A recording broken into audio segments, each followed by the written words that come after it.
Online dating has become popular over recent years, making it easier for scammers to target those looking for love. So how can people who are meeting folks online trust that the person they are talking to is not a scammer? People are talking about this. Relationship expert and coach Elizabeth Overstreet has some great advice to ensure we do not fall victim to this. She joins us again here in studio with some pointers. Welcome back. Hi, it's great to be back. Thank you for having me. So exciting to talk about this. So yes, so for those out there who are on the search for love online, because that's the new age of dating, especially through the pandemic and everything, I feel like it really ramped up.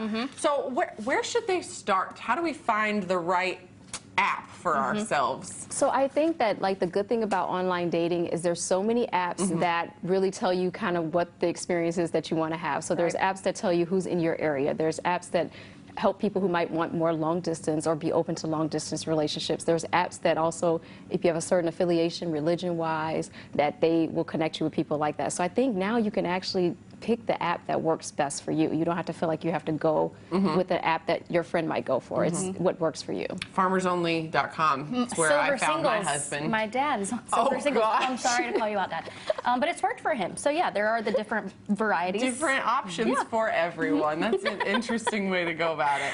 And as we've seen with all these docuseries on Netflix, like the Tinder Swindler, some people really are out there trying to scam others. What do we do? How do we protect ourselves if we are trying to find love? So I know online dating is very appealing because there's a plethora of options for people. They feel like they can kind of just sit there and choose pretty easily, but we have to be aware that it's still online dating and people can create whatever perception they want. So you need to validate that person is really a real person.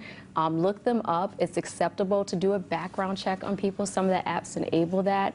Social catfish, like if it looks like stock photos or glamour photos, allows you to do like a reverse lookup to make sure that image isn't showing up in other places across the internet. Yeah, like a reverse image search on Google. Find them all over the place. Listen, the Tinder Swindler freaked me out, but I'm going to tell you, if I was dating someone, they asked me for hundreds of thousands of dollars, I'd be like, Red flag. Red flag. Yeah. I also don't have hundreds of thousands But of do you dollars. know why that may have happened? Like, I think what happens with online dating is people are there because they want to connect, and they're very vulnerable. And desperate almost. Almost right. And so what happened, I think, in that situation, he probably did a lot of love bombing, which is where you intentionally inflict all these emotions on someone, and it's so overwhelming to people that then the person is able to emotionally manipulate them.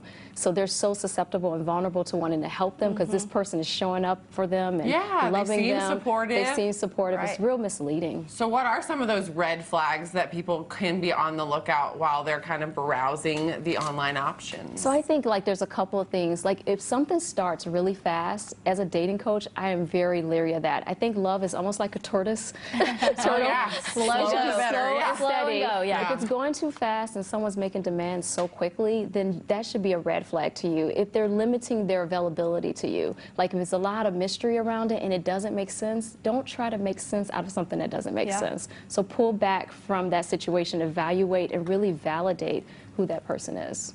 Very good advice. Wow. Well, I'm not in the dating game online, and I've never really been drawn to that. I'm more of a meet in person type of girl because a lot of, I guess, have trust issues. Right. To put it plainly. Nowadays, who doesn't, though, with Catfish and everything? I love that show. Yeah. And I think the cool thing is, like, with online dating, even people who've had successful connections, they'll tell you that that person still wasn't everything they thought they would be. And then when we meet people in real life and we still have access to them more quickly or readily, they're not what they appear to be. So there is a period of discovering people and getting to know them. So I think people need to lean into that, whether they're doing dating in real life or dating online. Just, really be aware of who that person is and how they're showing up. Absolutely. And I always say, like, I know you have to open your heart to be vulnerable to falling in love, which is a great thing, but use your mind, your common sense, and your intuition. Because when I coach people, often they can reflect back and be like, it was at this point something didn't feel right. So pay attention to those feelings. All right, well, Carly and I admitted we are not relationship experts and we can't help you with your online dating. But you can. So how can people get in touch with you for help? Right. So people want to learn more about me. They could go to ElizabethOverstreet.com. I have lots of free content out there. I'm on Instagram under Elizabeth Overstreet.